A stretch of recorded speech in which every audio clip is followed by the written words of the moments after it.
Très chers amis, bonjour, nous nous retrouvons ensemble pour un nouveau rendez-vous pour la section Shabbat Shalom, toujours dans la parashat Kitissa.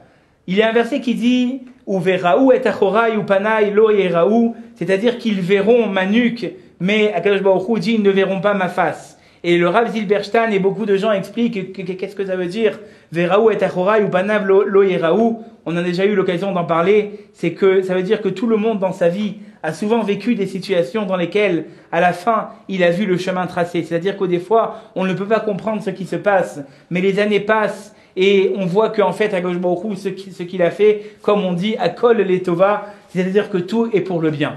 Et nous allons voir de cette histoire, c'est l'histoire d'un jeune enfant qui, après la guerre, a raconté une histoire exceptionnelle, comment est-ce qu'il a pu sauver sa sœur.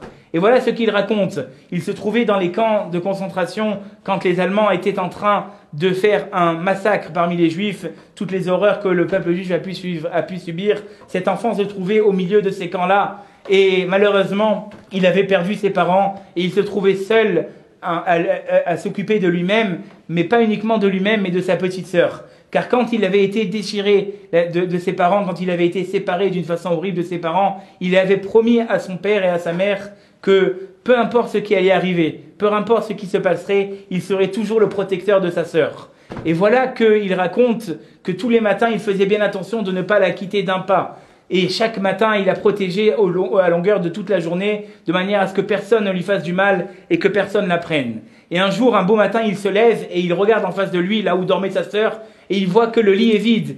Il dit, mais qui a pris ma sœur? Qui a pris ma sœur?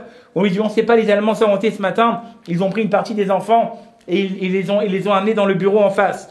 Il dit, ça se passera pas comme ça, laissez-moi sortir. On lui dit, mais tu sais pas, si tu sors et tu rentres sans permission dans un des bureaux des Allemands, tu sais pas qu'est-ce qui va pouvoir t'arriver. Il dit, laissez-moi, j'en ai rien à faire.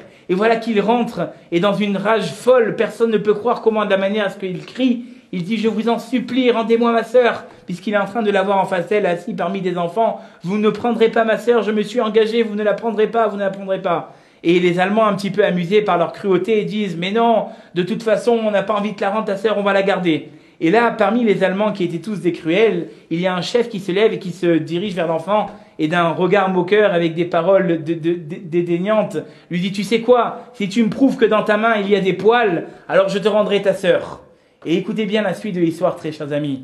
L'enfant, ni plus ni moins, ouvre sa main et dans sa main il y a des poils. Alors vous allez me dire, arrêtez, monsieur le rabbin, de nous raconter des histoires. Et la personne racontera plusieurs années plus tard qu'en fait ce qui s'était passé, c'est que cet enfant, ni plus ni moins avant la guerre, avait été un peu curieux de suivre son père à l'endroit où il travaillait. Il travaillait dans une usine de pain. Et en étant rentré dans l'usine de pain, vous savez que l'usine utilisait des pétrins énormes qui tournaient avec une lame la pâte. Et l'enfant, un petit peu curieux de savoir qu'est-ce qu'il y avait dans ce grand pétrin, a mis sa main et je ne veux pas vous dire la suite de l'histoire. En tout cas, ce qu'il s'est passé, c'est qu'à l'époque, la médecine n'était pas au point comme elle est aujourd'hui. Et ce qu'il lui avait fait, c'est qu'il avait fait une greffe à partir d'une peau où des poils étaient en train de pousser. Et une fois lui avoir greffé ça sur sa main, la peau, de par sa nature, faisait repousser en permanence des poils.